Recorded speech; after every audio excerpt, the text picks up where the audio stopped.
नमस्कार दोस्तों, स्वागत है आप सभी भाई बहनों का अपने all India anganwadi news channel के आज सुबह के इस वीडियो में। और आज सुबह का वीडियो जितने भी भाई बहन देख रहे हैं इसे लाइक जरूर कर दीजिए और शेयर जरूर कर देना, ताकि पता चल पाए आंगनबाड़ी की भर्ती 2020 की वो प्रक्रिया अभी कहां तक पहुंची है। आंगनबाड़ी वर्कर के बहुत सवाल रहते हैं, उनकी प्रमोशन की प्रक्रिया अभी कहां तक पहुंची है। और यहां पर रिटायरमेंट की यदि बात की जाए तो 62 वर्ष की हो चुकी आंगनबाड़ी कार्यकर्तियों के लिए भी बड़ी अपडेट है कि आप लोगों के रिटायरमेंट की भी बातें यहां पर चल रही है। नई भर्ती आने से पहले शायद रिटायरमेंट भी आपको देखने को मिल जाए, इस तरह के आदेश भी जारी हो चुके हैं। तो हम लेकर के आए हैं आप लोगों के लिए काफी सरकारी जो है काफी बड़े बड़े आदेश, और कई आदेश है यहां पर आपको बता दूं लगभग 10। तो ऐसे में यहां पर प्रारूप भी मांगा जा रहा है, आंगनबाड़ी कितने पद कहां कहां रिक्त हैं इसका पूरा ब्यौरा, ताकि जो नई भर्तियां हैं उसके लिए पूरे पद भी पता चल पाए कितने पद टोटल भर्तियां होंगी। और भर्तियों में आपको बता दें आयु सीमा क्या रहेगी, चयन की प्रक्रिया कैसी रहेगी, पात्र कौन से लोग होंगे, कौन कौन आंगनबाड़ी भर्ती में जो है अपना फॉर्म भर पाएंगे, इसके बारे में डिटेल से जानकारी निदेशालय से जो भी सूचना है उन सब के बारे में डिटेल से खबर मिलेगी। आवेदन पत्रों की प्राप्ति कैसे होगी उसके बारे में बताएंगे, मेरिट सूची कैसे तैयार होगी वो भी आप सब भाई बहन जानेंगे, चयन समिति का गठन कैसे होगा, कौन आपका चयन करेगा, साथ ही नियुक्ति का आदेश कैसा होगा, क्या होगा सब कुछ, समायोजन के संबंध में कोरम क्या रहेगा, आरक्षण क्या मिलेगा, इस सब के बारे में डिटेल से पहली बात बता दूं भर्ती के विषय में जानकारी, और आंगनबाड़ी के हो रहे प्रमोशन की जानकारी, और यहां पर आंगनबाड़ी जो 62 वर्ष की हो गई है उनके रिटायरमेंट की बातें। तो सारी जानकारी बड़ी अपडेट के साथ निदेशालय से भी ये लेटर हमारे पास लगा हुआ है। भर्ती के विषय में मानदेय के आधार पर भर्तियां होंगी आंगनबाड़ी सहायिका और मिनी की। अब सब समझ चुके होंगे भाई बहन, तो पूरा वीडियो लास्ट तक ही देख करके जाना, जानकारी बहुत बड़ी है। फिर मत कहना कि प्रमोशन की प्रक्रिया कहां तक है, भर्ती कहां तक है और क्या कहां तक है। जब पूरा वीडियो देखेंगे तभी आपकी समझ में आएगा, अन्यथा आप लोग हमें व्हाट्सएप के मैसेज कर करके परेशान करेंगे। तो पहली बात देख लीजिए और समझ लीजिए। सबसे पहले आंगनबाड़ी बहनें आप लोग भी देख लो, बाकी के भर्ती के जो इंतजार करें वो भी पूरा वीडियो ही देख करके जाना, सीखने को बहुत कुछ मिलेगा इस वीडियो से। यहां पर हमारी आंगनबाड़ी कार्यकर्ता है, उन्होंने हमें मैसेज कर जानकारी दी है, उनके विभाग के अधिकारी उषा वर्मा बहन है, उन्होंने सब कुछ भेजा है। उनका कहना है कि उनके अधिकारी वहां पर ये सब कुछ भेज रहे हैं। अधिकारियों ने कहा है शासनादेश में 62 वर्ष से अधिक आयु की जो भी आंगनबाड़ी कार्यकर्ता है ना, तो उनके लिए यहां पर एक आदेश टाइप का निकल के आ रहा है, उनकी मानदेय सेवाएं स्वतः ही समाप्त कर दिए जाएंगे, इसके निर्देश हैं। तो 62 वर्ष की आंगनबाड़ी की यदि सेवाएं समाप्त हो जाएंगी मतलब रिटायरमेंट उनका किया जा रहा है, इसके लिए जो सूचना मांगी जा रही है। तो ये फिलहाल आंगनबाड़ी बहन उषा वर्मा बहन उन्होंने बहुत ही बड़ी अपडेट भेजी है। 62 वर्ष की हो चुकी आंगनबाड़ी कार्यकर्तियों को रिटायरमेंट किया जाएगा। अब इसके लिए आदेश में क्या है, दरअसल सरकार क्या चाहती है, निदेशालय में आदेशों में नियम कायदे जो कानून बनाए जाते हैं उनमें इसकी स्थिति क्या है, तो वो भी हम बताएंगे। आंगनबाड़ी की सेवा समाप्ति से जुड़ी हुई जानकारी ये आपकी स्क्रीन पर दिख रहा होगा, इसके बारे में डिटेल से जानकारी आपको मिलेगी। फिलहाल के लिए आप जो है पहले ये एक लेटर भी देख लीजिए जो हम आपको दिखा दे। बाकी के लोग जो भर्ती का भी वीडियो देखने के लिए आए हैं, यहां पर नई भर्ती का इंतजार था जिनको, तो ये 8 मई को भर्तियों को लेकर के बाल विकास के निदेशक ने अभी 8 मई को लेटर निकाला था और यहां पर बता दिया कि मानदेय के आधार पर जो है भर्ती कराएं। सभी जिला अधिकारियों को यहां पर आदेश है, यहां पर जिला कार्यक्रम अधिकारियों को नहीं, जिला अधिकारियों को। तो डीएम लोगों को आदेश दे दिए गए कि भर्ती आंगनबाड़ी और सेविका सहायिका मिनी इन सबकी जो है जल्दी से जल्दी करा दी जाए, और यहां पर ये मानदेय के आधार पर ही आप लोगों की भर्ती होगी। जो रिक्त पद है उनका विवरण जो है मांगा गया था। अब देखते हैं विवरण को लेकर के किस जनपद से खबर आ रही है। तो हम बढ़ते हैं, आप लोगों को सीधा ले चलते हैं एक जनपद की ओर। वहां पर इस लेटर को देखते हुए जो निदेशक जी ने निकाला कि भर्ती कराई जाएंगी और विवरण मांगा गया, तो विवरण के संबंध में प्रारूप क्या बना है, कारण क्या बने हैं विवरण जो आंगनबाड़ी भर्ती के लिए। गाजीपुर में ये 14 मई को अभी हाल में जो है लेटर निकाला गया है जिला कार्यक्रम अधिकारी ने बाल विकास के, और उनका कहना है ये जो भर्ती कराई जाएंगी मानदेय के आधार पर आंगनबाड़ी सहायिका और मिनी की, और ऐसे में उन्होंने लिख दिया है। पूरा प्रारूप भी हम अभी आपको दिखाएंगे, इसमें पूरा लिखा है कि जो है रिक्त पदों का चयन के लिए कार्रवाई की जा रही है, और साथ ही साथ जो है विवरण वगैरह भी संलग्न कर दिया गया है। तो यहां पर अब भर्ती गाजीपुर में वहां पर भी प्रारूप पूरा मांगा जा रहा है। ऐसे उत्तर प्रदेश के 75 जनपद, जितने भी 75 जनपद हैं उत्तर प्रदेश के, हर जगह आपके वहां ऐसे ही लेटर निकले होंगे। इतना काम, इतनी प्रक्रिया अभी बढ़ पाई है। मैं आपको दिखा दूं कहां तक क्या होता है, मैं पूरी जानकारी देता हूं, और आगे का जो होने वाला है उसके बारे में भी आपको थोड़ा बहुत बता दूंगा। यहां पर आपको बता दूं प्रारूप जो आ है आंगनबाड़ी कार्यकर्ता के रिक्त पद पर विवरण मांगा जा रहा है, बा में जो है मिनी के जो है रिक्त पदों पर विवरण मांगा जा रहा है, और सा में आंगनबाड़ी कार्यकर्ताओं के रिक्त पदों पर विवरण मांगा जा रहा है। ऐसे में आपको बता दें कालम क्या बने हैं और आदेश क्या है। तो बताया जा रहा है परियोजना का नाम और न्याय पंचायत का नाम, ग्राम सभा का नाम, ग्राम सभा में कुल स्वीकृत आंगनबाड़ी केंद्रों की संख्या कितनी है, और ग्राम सभा में आंगनबाड़ी कार्यकर्ती के रिक्त खाली पद कितने पड़े हैं, और रिक्त पदों वगैरह, रिक्त केंद्र का नाम क्या है, और रिक्त होने का कारण वगैरह क्या है, आखिर क्यों पद खाली पड़ा है, साथ में रिक्त पद पर किस जाति की आंगनबाड़ी कार्यकर्ता काम करे, क्योंकि पद खाली है इसका मतलब ये नहीं कि वहां के लाभार्थी को जो है कुछ मिल नहीं रहा होगा, वहां के लाभार्थी को किसी और आसपास की आंगनबाड़ी के कंधों पर जिम्मेदारी सौंप दी जाती है, ऐसे काम लिया जाता है। तो ऐसे में उनका नाम जाएगा, केंद्र पर रोस्टर के आधार पर आरक्षण की स्थिति क्या है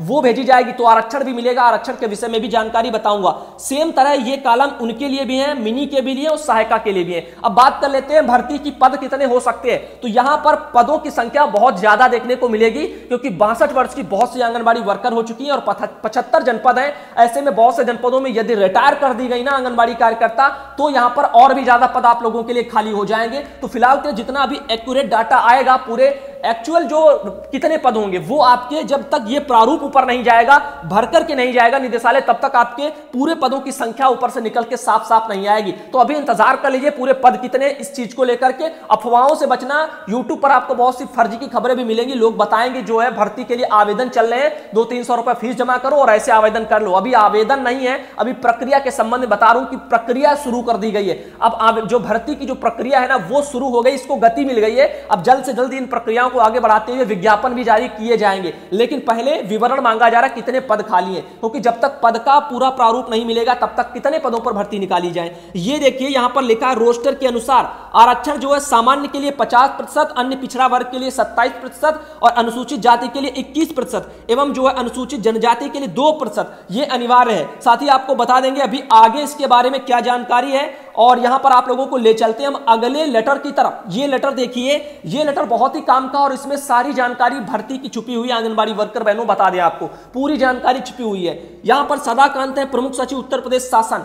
अब यहां पर उन्होंने लेटर बाल विकास निदेशालय पुष्टाहार को भेजा था, ये 4 सितंबर 2012 का लेटर है। इसके आधार पर ही भर्तियां अभी भी देखने को आपको मिल सकती हैं। थोड़ा बहुत फेरबदल भले ही हो, वरना जो इसमें जो है जानकारी है सेम जानकारी के साथ में जो है आप लोगों की भर्तियां कराई जाएंगी। तो यहां पर आपको बता दें समन्वित बाल विकास परियोजना कार्यालय के अंतर्गत आंगनबाड़ी कार्यकर्ती, मिनी आंगनबाड़ी कार्यकर्ती, सहायिका की मानदेय पर नियुक्ति के संबंध में तो ऐसे सब कुछ भरा जाएगा। राज्य सरकार द्वारा उक्त आंगनबाड़ी कार्यकर्तियों के चयन की प्रक्रिया को पूर्णतः पारदर्शी बनाए जाने के उद्देश्य से पूर्व में निर्गत समस्त शासनादेशों को जो है लिखा हुआ आक्रमित करते हुए एतद द्वारा समन्वय विचारोपरांत विस्तृत चयन प्रक्रिया ये आपकी स्क्रीन के सामने मैं दिखाने जा रहा हूं। योग्यता की बात कर लें, आपकी स्क्रीन पर लिखा है शैक्षणिक योग्यता। तो आंगनबाड़ी कार्यकर्ती व मिनी आंगनबाड़ी कार्यकर्ती की जो है शैक्षिक योग्यता कम से कम हाई स्कूल उत्तीर्ण तथा सहायिकाओं हेतु जो है शैक्षिक योग्यता कम से कम 5वीं उत्तीर्ण। लेकिन अब इसमें थोड़ा बदलाव देखने को मिलेगा। मैं आपको बता दूं आंगनबाड़ी कार्यकर्ता के पदों के लिए आपको शायद 12वीं जो है मांगा जाए, बाकी जो है यहां पर आपकी सहायिका के लिए जो है शायद हाई स्कूल मांगा जाए, क्योंकि अब जैसे जैसे जो है यहां पर शिक्षा का स्तर बढ़ रहा है वैसे यहां पर थोड़ा बहुत फेरबदल भी होगा, बेरोजगारी भी चरम पर है। तो ऐसे में अब यहां पर शायद 12वीं आपको देखने को मिल जाए हाई स्कूल। तो इंटर आज के जमाने में सभी जो है महिलाएं करे बैठी हैं, बहुत सी महिलाएं तो BA BSc सब कुछ उनका कंप्लीट होगा। तो यहां पर आपको बता दें वो भी आंगनबाड़ी भर्ती का इंतजार में है। तो इंटर वगैरह इसकी कोई समस्या ही नहीं होगी शैक्षणिक योग्यता की। हर कोई जो है 12वीं पढ़ा हुआ है और हर कोई आंगनबाड़ी के लिए आवेदन कर सकता है। यदि 10वीं भी पढ़े हैं तो आप लोगों को सहायिका का तो पद और मिनी वगैरह के लिए तो मिल ही सकता है। आगे आपको बता दूं आयु सीमा, यहां पर देख सकते हो आयु सीमा क्या रहेगी। आंगनबाड़ी कार्यकर्ता, मिनी आंगनबाड़ी कार्यकर्ता एवं सहायिकाओं के पद के लिए न्यूनतम आयु सीमा 21 वर्ष, यानी 21 वर्ष के यदि आप हैं महिला कोई तभी आप जो है फॉर्म भर सकते हो। और ये भर्तियां सिर्फ महिलाओं और यानी लड़कियों के लिए होती है, यानी फीमेल के लिए होती है, मेल वगैरह इसमें नहीं भरे जाते। तो यहां पर आपको बता दें 21 वर्ष न्यूनतम और अधिकतम 45 वर्ष। तो यदि आप 21 साल से 45 साल के बीच में आपकी उम्र है तो आप जो है आवेदन कर पाएंगे। आगे बता दें दूसरा है आयु के संबंध में आंगनबाड़ी कार्यकर्ती, मिनी आंगनबाड़ी केंद्रों की जो है लिखा है कार्यकर्तियों के लिए हाई स्कूल प्रमाण पत्र एवं सहायिकाओं के लिए कक्षा 5 जैसी स्थिति हो को जो है स्कूल से जारी प्रमाण पत्र मान्य होंगे। तो यहां पर आप लोगों के लिए जो है पहले सहायिका के लिए 5वीं मांगा जा रहा था, लेकिन इस बार शायद जो है 8वीं या 10वीं भी मांगा जा सकता है। फिलहाल के लिए आज के समय में ऐसी कोई समस्या ही नहीं, क्योंकि आज के समय में हर कोई पढ़ा लिखा है, आप सब जानते हो। तो 10वीं 12वीं क्या BSc तक लोग करे बैठे, पढ़ने भले ना जाए लेकिन मार्कशीट सबकी आ जाती है। आगे आपको बता दें तीसरा पॉइंट है 62 वर्ष की आयु होने के उपरांत उनकी मानदेय सेवाएं स्वतः समाप्त हो जाएंगी। इस लेटर में 2012 के आदेश में भी साफ साफ लिखा हुआ है 62 वर्ष की जो आंगनबाड़ी कार्यकर्ता हो जाएंगी तो उनकी जो है मानदेय की सेवाएं स्वतः ही समाप्त हो जाएंगी। चाहे आपकी नई भर्ती होंगी 62 वर्ष की जब आप होंगी तब खत्म हो जाएंगी, या अभी भी जो आंगनबाड़ी कार्यकर्ता हैं उनकी भी 62 वर्ष होने पर मानदेय की सेवाएं रोक दी जाएंगी, ऐसा आदेश है। आपकी स्क्रीन पर भी दिख रहा है, ये आपकी स्क्रीन पर है। प्रमुख सचिव जो जब सदाकांत जी थे उन्होंने 2012 में 4 सितंबर को यह लेटर जारी करके भर्तियों को संबंध में जानकारी थी। विस्तृत जानकारी आपको इसमें हम प्रोवाइड करा देंगे, बस आप लोगों को पूरी जानकारी देखनी है। आप जाता बन जाएंगे जो है आंगनबाड़ी भर्ती से जुड़ी हुई सच्ची जानकारी से जुड़ी हुई, यहां पर कैसे क्या भर्तियां होंगी और सब कुछ जान जाएंगे। चयन हेतु प्रक्रिया और अर्हताएं क्या रहती है देख लीजिए। लिखा है पहला, सर्वप्रथम अपेक्षित अर्हता रखने वाली ग्रामीण क्षेत्रों में उसी ग्राम सभा तथा शहरी क्षेत्रों में उसी वार्ड में स्थित केंद्र की सहायिका जिसकी न्यूनतम अर्हकारी सेवा 5 वर्ष की पूरी हो चुकी हो तथा हाई स्कूल उत्तीर्ण हो। तो ये आप लोगों के लिए बहुत ही जरूरी है। साथ ही सहायिका से कार्यकर्ती के पद पर चयन में यह ध्यान रखा जाता है कि किसी भी दशा में आरक्षण प्रभावित ना हो, अतः प्रचलित विद्यमान वगैरह आरक्षण प्रक्रिया का उल्लंघन किसी भी दशा में ना किया जाए। साथ ही लिखा आंगनबाड़ी कार्यकर्ता, मिनी आंगनबाड़ी कार्यकर्ता एवं सहायिकाओं की नियुक्ति चयन गरीबी रेखा के नीचे जीवन यापन लिखा हुआ है। आगे आप लोगों को ले चलते हैं इसके आगे की जानकारी। तो जीवन यापन करने वाले परिवारों के सदस्यों को जो है प्रथम वरीयता देने हेतु जो है चयनित किया जाएगा। तो यहां पर उन लोगों को जो गरीबी रेखा से नीचे है उनको पहले ही जो यहां पर चयन किया जाएगा। साथ ही आपको बताने लिखा हुआ जिनके नाम बीपीएल सूची में पहले से सम्मिलित हैं उन्हें आय प्रमाण पत्र देने की आवश्यकता नहीं होगी। साथ ही ऐसे परिवार जो गरीबी रेखा से नीचे जीवन यापन कर रहे हैं उनके नाम बीपीएल सूची में सम्मिलित नहीं है, उन्हें आय प्रमाण पत्र सक्षम स्तर से प्राप्त करके देना होगा। वर्तमान में गरीबी रेखा का मानदंड ग्रामीण क्षेत्रों में वार्षिक आय रुपए 19,800 लिखा हुआ, 19,884 लिखा हुआ तथा शहरी क्षेत्र में रुपए 25,546 रुपए निर्धारित है। तो ये गरीबी रेखा मानदंड वाले ग्रामीण में वार्षिक आय वगैरह ये है। तो वार्षिक आय यानी कि एक वर्ष में आपकी आय इतनी होनी चाहिए, वही जो है गरीबी रेखा से नीचे वगैरह होंगे। तो शहरी और ग्रामीण दोनों के लिए हमने बता दिया आप लोगों को। तो जिसके पास ग्रामीण गरीबी रेखा से नीचे वाले जो कार्ड हैं उनके लिए आय प्रमाण पत्र बनाने की आवश्यकता नहीं है। जिनके पास गरीबी रेखा वाले में नहीं आते तो उनको आय प्रमाण पत्र बनवाना पड़ेगा। तो ऐसे में आपको बता दें, लिखा है सहायिका के उपलब्ध न होने पर उसी ग्राम सभा वार्ड शहरी क्षेत्र में निवासी गरीबी रेखा से नीचे जीवन यापन करने वाली विधवा महिला को पात्र बनाया जाएगा। तो विधवा महिलाओं के लिए सबसे ज्यादा जो है आरक्षण मिलता है, ये आप सब जानते हो आंगनबाड़ी वर्कर की नौकरी में। वहीं पर आगे आप देख सकते हो विधवा महिला उपलब्ध ना होने की दशा में उसी ग्राम सभा अथवा वार्ड अथवा शहरी की जो है निवासी गरीबी रेखा से नीचे जीवन यापन करने वाली जो भी तलाकशुदा जिनका डिवोर्स हो चुका होगा उन लोगों को जो है यहां पर वरीयता मिलेगी। साथ ही लिखा है आंगनबाड़ी कार्यकर्ता एवं सहायिका व मिनी कार्यकर्तियों के लिए यह अनिवार्य होगा कि ग्रामीण क्षेत्रों में वह उसी ग्राम सभा एवं शहरी क्षेत्र में उसी वार्ड की निवासी हो। तो यह भी जरूरी है कि वो वहीं की निवासी हो, तभी आप लोगों को वहां पर जो है फॉर्म भरना पड़ेगा। आगे लिखा है निवास एवं आय के संबंध में उप जिलाधिकारी तहसीलदार के स्तर से निर्गत प्रमाण पत्र ही मान्य होगा। साथ ही लिखा हुआ निवास आपका तहसीलदार के स्तर से, जिलाधिकारी के स्तर से, जो उप जिलाधिकारी उनके स्तर से ही जो निर्गत होगा वही मान्य होगा। साथ ही लिखा है विधवा तलाकशुदा इन महिलाओं के लिए जो है संबंध में निम्नानुसार सक्षम स्तर से निर्गत प्रमाण पत्र ही मान्य होंगे। साथ ही लिखा हुआ है यहां पर देख सकते हो, जब तक आपके पास विधवा अथवा तलाकशुदा इन लोगों का कोई प्रमाण पत्र नहीं है, तब तक आप लोगों के पास कोई सरकारी कागजात नहीं है,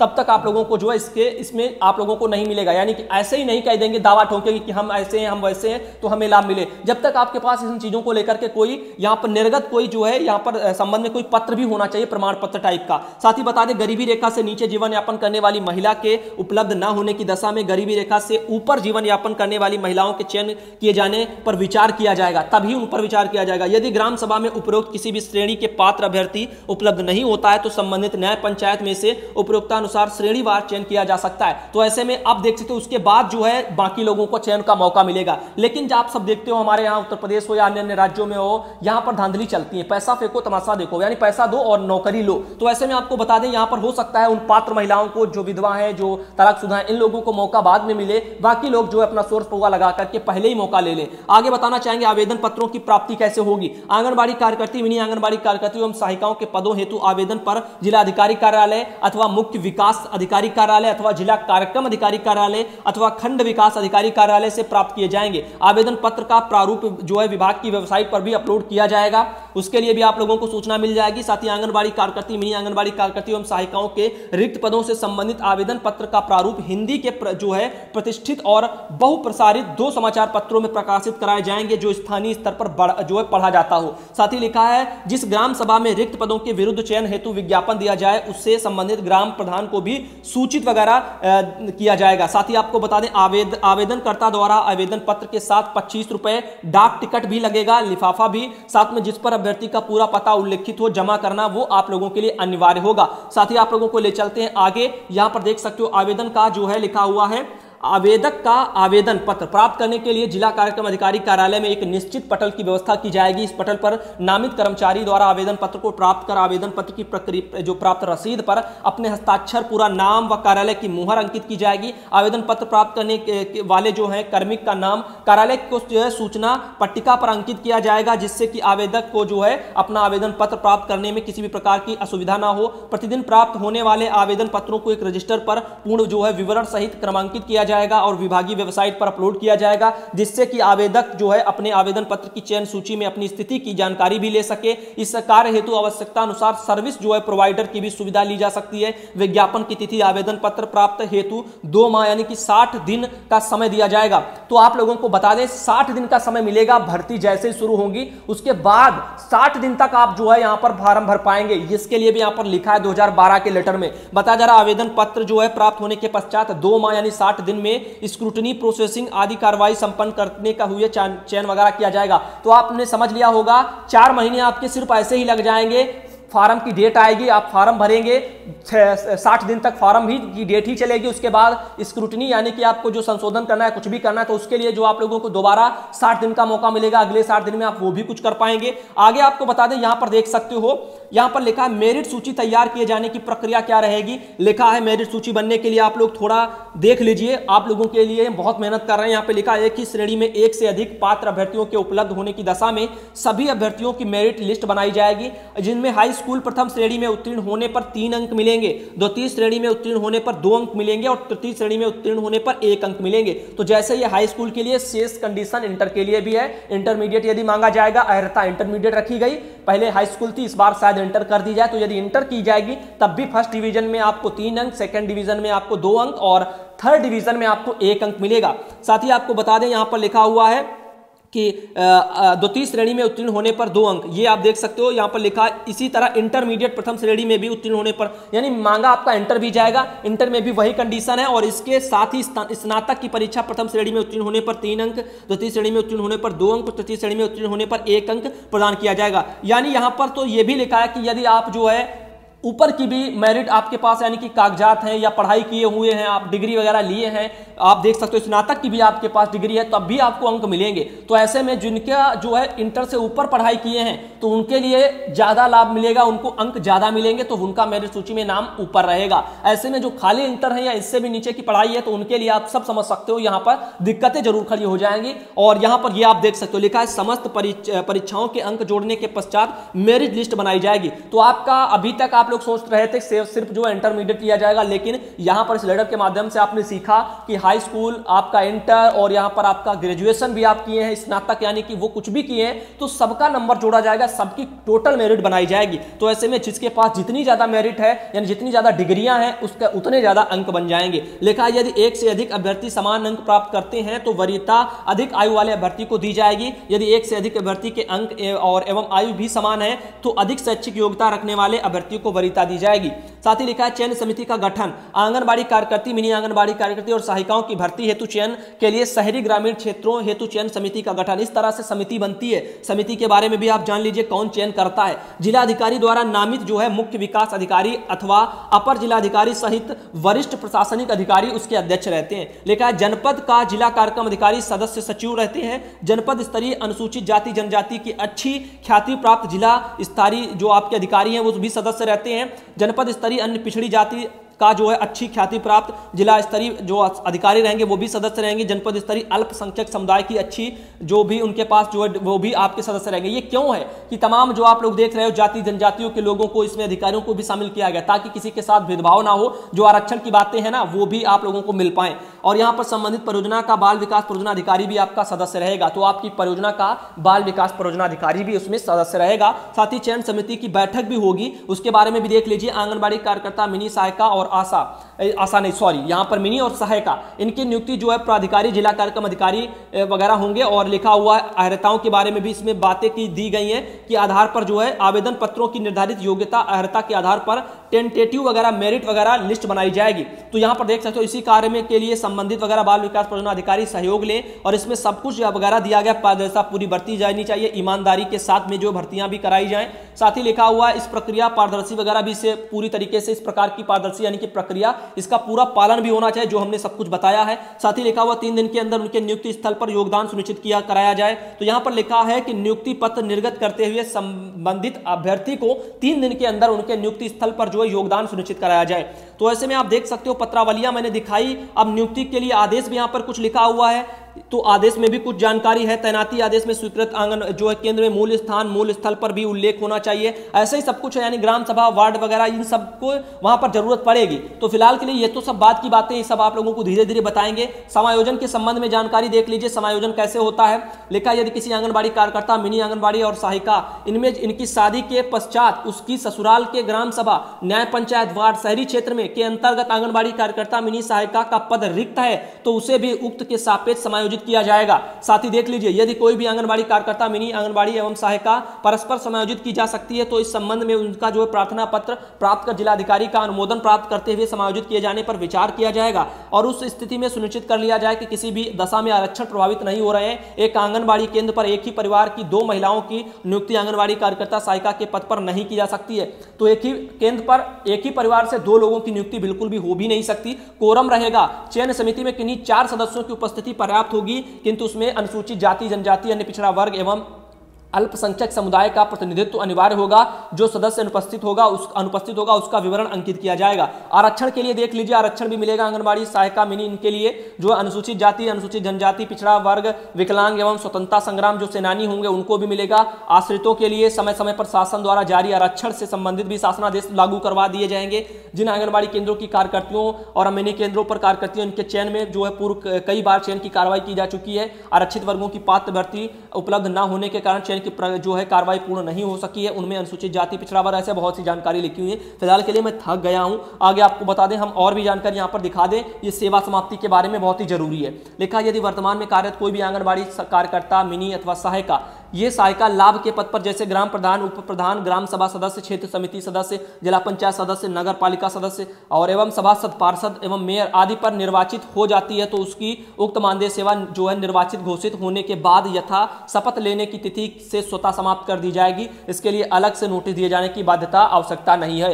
तो पहली बात आपने समझ लिया, यदि कोई आंगनबाड़ी कार्यकर्ता, मिनी अथवा सहायिका ग्राम प्रधान के पद पर अथवा उप प्रधान अथवा ग्राम सभा सदस्य बनती है या क्षेत्र समिति के सदस्य बनती है अथवा जिला पंचायत सदस्य बनती है या नगर पालिका सदस्य बनती है अथवा सभासद या पार्षद अथवा मेयर, इन सब में कुछ भी बनती है तो वहां पर उनकी तो सेवाएं स्वतः ही समाप्त हो जाएंगी। यदि कोई आंगनबाड़ी, मिनी सहायिका जो है उनके चयन के बाद मूल निवास से संबंधित अपना गांव छोड़ देती है या किसी अन्य गांव में निवास करने लगती है या शादी होने की स्थिति में जो है अन्यत्र रहने लगती है तो ऐसी परिस्थितियों में मानदेय सेवा तत्काल प्रभाव से समाप्त कर दी जाएगी। तो यदि आपकी शादी हो जाती है, इधर उधर आप चली जाती हैं या अन्य कोई कारण जो हमने बताया, तो ऐसी स्थिति में आपकी मानदेय सेवाएं रोक दी जाएंगी। उसके लिए फिर स्टार्ट करने के लिए शायद आपको अपने डीपीओ से जहां पर हैं वहां पर बात करें या वहां पर पद खाली हो, तो जब तक आपका प्रमोशन ट्रांसफर नहीं हो जाता तब तक आप कुछ नहीं कर पाएंगे। बिना ट्रांसफर के यूं ही यदि कोई पद छोड़ता है तो उससे पता चलता है कि वो लापरवाह है, तो ऐसी स्थिति में जो है मानदेय सेवाएं रोकी जाती हैं। आगे लिखा है जिला अधिकारी कार्यक्रम वगैरह उनका भी दायित्व बनता है कि आंगनबाड़ी कार्यकर्ता, सहायिका, मिनी इन सबके लिए जो है जिलाधिकारी के मार्गदर्शन पर्यवेक्षण में की जाएगी।